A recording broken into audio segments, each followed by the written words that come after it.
Hello students, आज हम circle chapter का थ्योरम 10.3 करेंगे। तो थ्योरम में क्या कह रहा है? The perpendicular from a centre of a circle to a chord bisect the cord.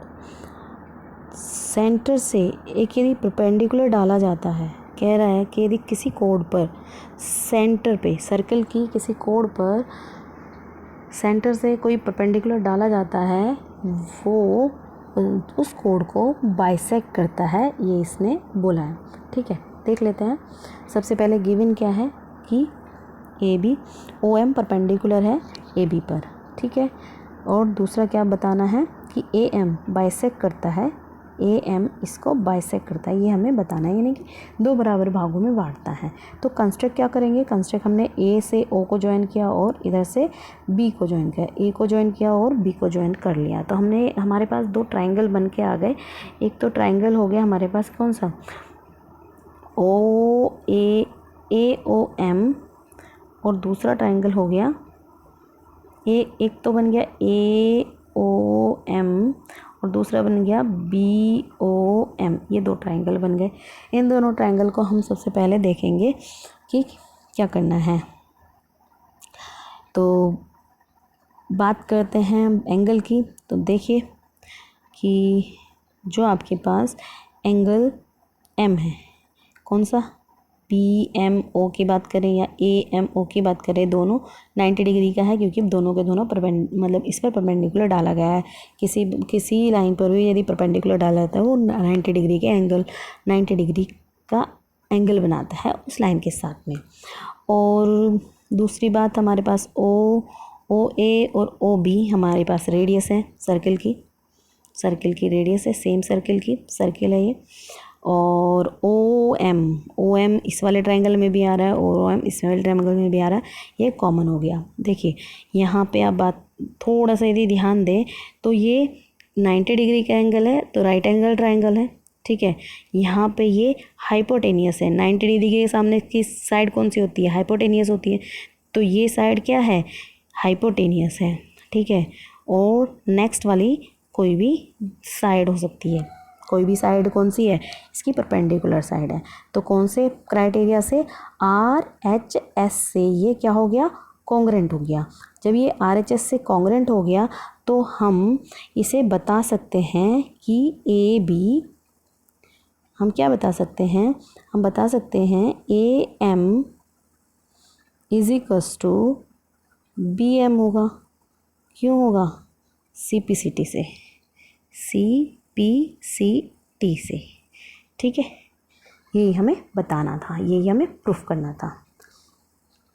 Next theorem है 10.4। क्या कह रहा है? The line draw through the centre of a circle to bisect a code of perpendicular to the code.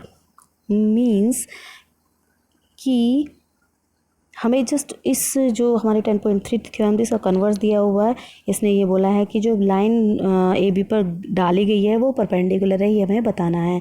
वहाँ पे हमें perpendicular दिया हुआ था, हमें वो लाइन कट कर इक्वल भागों में कट कर ये बताना था। यहाँ पे हमें क्या दिया हुआ है? हमें ये दिया हुआ है कि ये इक्वल भागों में कट कर रही है और हमें बताना है कि ये 90 डिग्री का एंगल है। तो सबसे पहले हमने क्या लिया? जो गिवन था टू प्रूव में, जो हमें प्रूफ करना, जॉइन हमने पहले की तरह किए, ओ ए की लाइन को ओ बी की लाइन से जॉइन कर दिया। तो यहाँ पे भी हमारे पास क्या, दो ट्रायंगल बन के आ गए। कौन सा? एक तो ये परपेंडिकुलर वाला, लेकिन ये परपेंडिकुलर है या नहीं है ये बाद में पता चलेगा हमें, ओ एम ए। एक तो ये, और दूसरा ये वाला कौन सा, ओ एम बी। ये दो लाइन है। ठीक है, ये वाली लाइन इस वाले लाइन की, यानी कि A B line A O line A B line के इक्वल है, क्योंकि दोनों रेडियस है सर्किल की। ठीक है, ए एम बी एम के इक्वल गिवन है, ये दे रखा है।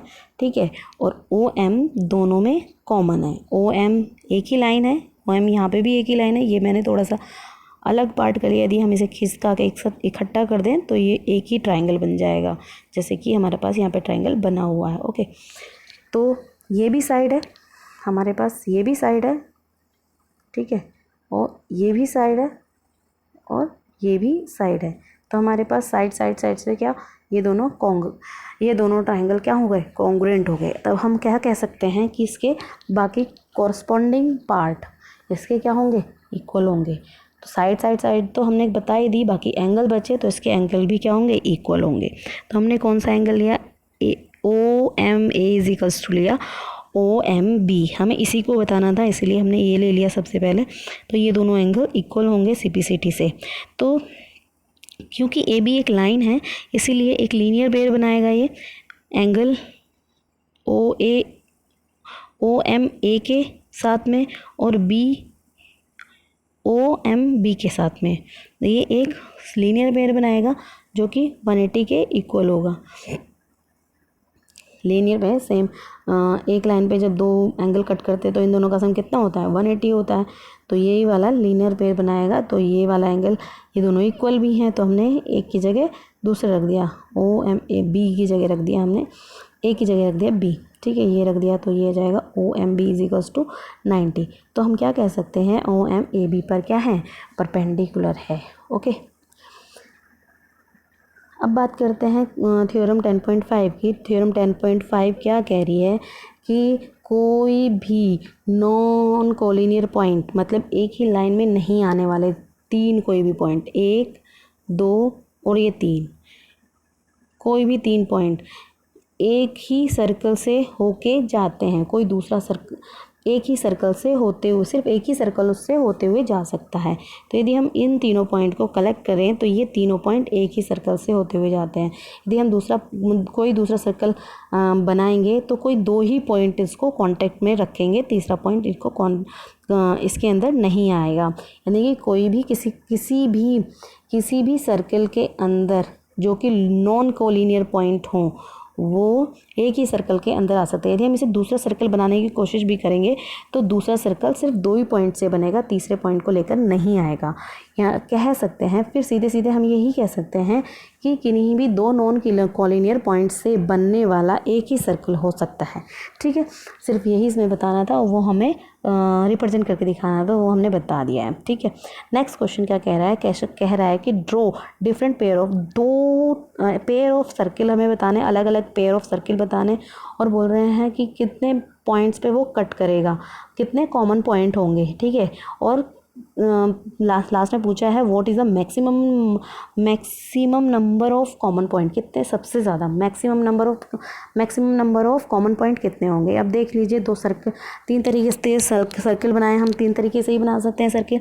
या तो हमारे पास इस तरीके सर्किल अलग अलग बनेगा जिसमें कॉमन पॉइंट कोई भी नहीं होगा, CP, मतलब यहाँ पे मैंने CP की फुल शॉर्ट फॉर्म दी है, C और P, C फॉर कॉमन और कॉमन पॉइंट। ठीक है, इसमें कोई भी कॉमन पॉइंट नहीं है, यहाँ पे एक कॉमन पॉइंट है जो कि इसको टच कर रहा है। ठीक है, यदि हम इसकी बात करें तो ये 2 कॉमन पॉइंट के साथ में इसको टच कर रहा है, तो कह सकते हैं इसके मैक्सिमम कॉमन पॉइंट कितने होंगे, 2 होंगे। ओके, नेक्स्ट क्वेश्चन नंबर 2, इसी एक्सरसाइज का हमें बताना है कि कंस्ट्रक्ट करना है। किससे कंस्ट्रक्ट करना है, तो कंस्ट्रक्ट के मैं स्टेप बता देती हूँ। हमें एक सर्कल दिया हुआ है, सर्कल कोई भी किसी भी मेज़रमेंट का आप सर्कल बना लीजिए, कोई भी कंपास में डिस्टेंस लेकर के आप सर्कल बना लीजिए। ठीक है, और कोई सेम रेडियाई, सेम कोड दी हुई है, क्या दिए हुए हैं, कोड दिए, गिवन अ सर्कल। अच्छा, कोड भी नहीं दिया हुआ है, मैं सिर्फ सर्कल दिया हुआ है। तो हम क्या करेंगे, सबसे पहला स्टेप इसमें क्या करेंगे, सबसे पहला स्टेप हम ड्रॉ करेंगे कोड। क्या ड्रॉ करेंगे, ड्रॉ टू कोड। ठीक है, इक्वल कोड भी हो सकती है, ऑपोजिट साइड हम ये ले लें तो ज़्यादा अच्छा रहेगा, इक्वल कोड। ठीक है, जैसे कि मैंने यहाँ पे लिया है, ये एक सर्कल लिया है, इसके एक ये कोड ली है और एक ये कोड ले लिए। दूसरा कलर हम यूज़ कर लेते हैं, इसके लिए हमने कौन सी कोड ली है, हमने एक सर्कल लिया है ये, और इसकी कोड के लिए अलग कोई कलर लिया, ये एक कोड ली हुई है। ठीक है, एक ये कोड ली हुई है, यहाँ पे भी हमने एक ये कोड दिखाई है यहाँ पे। ठीक है, अब क्या करना है, हमें सेंटर ढूंढना है। तो सेंटर ढूंढने के लिए जो ये कोड है ना, इनका बाइसेक्ट कर दो। बाइसेक्ट कैसे करते हैं ये तो पता भी होगा कि जब कोई भी लाइन होती है उसकी आधे से ज़्यादा डिस्टेंस लेकर के ऊपर आर्क लगाते हैं और नीचे आर्क लगाते हैं दोनों पॉइंट से। इधर से लेकर के भी इधर आर्क लगाएंगे, इधर से लेकर भी इधर से आर्क लगाएंगे, दोनों तरफ आर्क लगाएंगे। जहाँ पे ये दोनों आपस में कट जाते हैं इन दोनों को मिला देते हैं। इस तरीके से हमने यहाँ पे भी इसको क्या बनाया है, इसका बाइसेक्ट किया है। इस कोड का यहाँ पे बाइसेक्ट किया है, इसी तरीके से इस कोड का भी बाइसेक्ट किया है। बाइसेक्ट करते हुए जब आप देखोगे कि ये दोनों लाइन जो बाइसेक्टर लाइन है इनकी, वो किसी एक पॉइंट पर आकर के मिल रही है। वो जो पॉइंट होता है इसका, वो इसका पॉइंट होता है सेंटर। इसी तरीके से हम किसी भी गिवन सर्किल को बिना किसी मेज़रमेंट्स के हम इसका सर्किल फाइंड कर सकते हैं। कैसे? सबसे पहले क्या करना है, इक्वल कोड बनानी है। इक्वल कोड यदि हमने बनानी है, इक्वल कोड बना ली है और इक्वल कोड को क्या करना है, बाइसेक्ट करना है। इक्वल कोड पर आर्क लगानी है दोनों साइड, उनको मिलाना है, मिलाते हुए इसको आगे बढ़ाना है। इसी तरह दोनों को करेंगे तो दोनों का जो बाइसेक्टर पॉइंट होगा, जो दोनों का बाइसेक्टर पॉइंट होगा वो कहीं आकर के एक दूसरे को मिलेगा। जो जहाँ पे भी वो दोनों एक दूसरे को मिलेगा, ये ज़रूरी नहीं है कि कोड आप यहीं से ले, आप कहीं से भी कोड ले सकते हैं। कहीं से भी इस कोड को, इस सर्कल की जो कोड होती है ना, इसको हम कहीं से भी ले सकते हैं। लेकिन मेन बात यह है कि इसका आधा करना है। इसका क्या करना है, आधा करना है। आधा हमने बता चुके हैं, बता दिया है, कई बार बताया है किससे करना है। और ये हमने बहुत पिछली क्लासेस में किया भी है। किसी लाइन का आधा हम कैसे करते हैं, यदि हमारे पास ए पॉइंट है और ये बी पॉइंट है तो ए पॉइंट से आधे से ज़्यादा डिस्टेंस लेकर के ऊपर आर्क लगाते हैं, बी फिर नीचे आर्क लगाते हैं। इसी तरीके से बी पॉइंट से उसी पॉइंट का लेकर के नीचे आर्क लगाते हैं, ऊपर आर्क लगाते हैं और इन दोनों को मिला देते हैं। तो ये इसका बाइसेक्टर हो जाता है। तो हम इस लाइन की, ये लाइन हमें चाहिए दोनों साइड से, दोनों कोड के लिए हमें ये वाली लाइन चाहिए। तो जो जहाँ पे भी ये दोनों लाइन आपस में मिल जाएंगी वो सर्किल का सेंटर होगा। ओके, नेक्स्ट है क्वेश्चन 3। क्वेश्चन 3 कह रहा है कि जो मैं सीधा सीधा इसका गिवन पार्ट बता देती हूँ क्या है। इसमें दो सर्कल दिए हुए हैं जिसमें सेंटर जो है ओ और ओ डैश है, सॉरी यहाँ पे ओ डैश आएगा, कहाँ पे, यहाँ पे आपका ओ डैश आएगा, ओ डैश, ठीक है। यहाँ पे पी नहीं है, यहाँ पे क्या है, ओ डैश है, ओ डैश, ठीक है, ओ डैश है। तो O dash intersect at A and B, A B the common कोड, ए बी बतानी है कि कॉमन कोड है। तो ए बी कॉमन कोड है, ये दिया हुआ है, हमें बताना क्या है। ओ पी ना बाइसेक्ट करता है, ओ पी परपेंडिकुलर है, परपेंडिकुलर बाइसेक्टर है, ओ पी, फिर से ओ पी आ गया यहाँ पे। ये ओ डैश है, ओ डैश है, ये ओ डैश, ठीक है। ओ डैश हमारा क्या है, बाइसेक्टर है ए बी का, ए बी का बाइसेक्टर है, ठीक है। अब हमें बताना है कि A M is equals to B M है और O M A is equals to 90 degree का है। तो इस पूरी थ्योरम को आप देखिएगा, समझ में आ ही जाएगी वैसे तो, लेकिन फिर भी मैं बता देती हूँ। ओ हमने ज्वाइन कर लिया, सारे पॉइंट्स को ज्वाइन कर लिया, ओ ए को ज्वाइन किया, ओ बी को ज्वाइन किया, ओ डैश ए को ज्वाइंट किया, ओ डैश बी को ज्वाइंट किया, तो हमारे पास एक ट्राइंगल बन के आया ओ ए ओ डैश, ओ ए ओ डैश, यानी कि एक ये ट्राइंगल बन के आया। ओ बी ओ डैश, एक ये ट्राइंगल बन के आया, ठीक है। दूसरी बात कि O dash A O dash, A O dash B O dash के इक्वल है, क्योंकि रेडियई है सेम सर्कल की, ठीक है।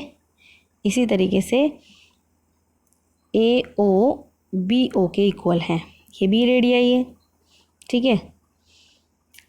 दूसरा ओ डैश दोनों में कॉमन है। यदि हम इन दोनों ट्रायंगल की बात करें तो ये वाला ट्रायंगल इस वाले ट्रायंगल के कॉमन पॉइंट है, ओके। तो ये क्या है, ये भी साइड है, ये भी साइड है और ये भी साइड है, तो साइड साइड से ये कॉन्ग्रेंट हो गया। हमने एंगल का नाम दे दिया था 1 और 2, 1 और 2 क्या हो जाएंगे, इक्वल हो जाएंगे, 1 और 2, 1 और 2 एंगल हमारे इक्वल हो जाएंगे। 1 और 2 हमने एंगल दिया था CPCT से। अब हमने एक ही साइड का ट्रायंगल लेना है। कौन से? ये वाले ट्रायंगल हमने लेने हैं, ये वाले। एक तो ये वाला ट्रायंगल लेना है, एक ये वाला ट्रायंगल लेना है। OMA और OMB आप ध्यान से देख लेंगे तो OMA और OMB हमारे पास ये आ गया। AO BO के इक्वल है, सेम सर्कल की रेडियाई है। एंगल A एंगल 1 एंगल 2 के इक्वल है, हमने अभी ऊपर प्रूफ बताया है। OM दोनों में कॉमन है, तो हम कह सकते हैं ये दोनों क्या हो जाएंगे? कॉन्ग्रेंट हो जाएंगे। जब ये दोनों कॉन्ग्रेंट हो गए हैं तो हम कह सकते हैं CPCT से AM = BM हो जाएगा। तो जो कि हमें पहला प्रूफ हमें बताना था। ठीक है, इस कंडीशन में हम ये भी बोल सकते हैं CPCT से ये दोनों एंगल भी इक्वल होंगे, क्योंकि ये दोनों एंगल एक लाइन बना रहे हैं। ध्यान दीजिएगा, ये दोनों एंगल एक लाइन बना रहे हैं, ये वाली लाइन बना रहे हैं, ये दोनों एंगल एक लाइन बना रहे हैं। ये वाले एंगल एक लाइन बना रहे हैं, तो इन दोनों का सम कितना होना चाहिए? 180। लीनियर पेयर है तो ठीक है, तो यहाँ पे ये दोनों लाइन बना रहे हैं, लीनियर पेयर हो गया। इसकी वैल्यू यहाँ से पुट कर दी, इसकी वैल्यू कहाँ से? ऊपर से पुट कर दी। तो पुट कर दी तो यहाँ से इसकी वैल्यू आ जाएगी OMA = कितना आ गया? 90। यही तो हमें बताना था कि ये परपेंडिकुलर है या नहीं है। ठीक है, ये इसमें इतने ही क्वेश्चंस थे इस एक्सरसाइज में। आप थ्योरम और इसके क्वेश्चंस अच्छे से करेंगे, जो कुछ समझ में नहीं आएगा उसे दोबारा से पूछेंगे। ठीक है।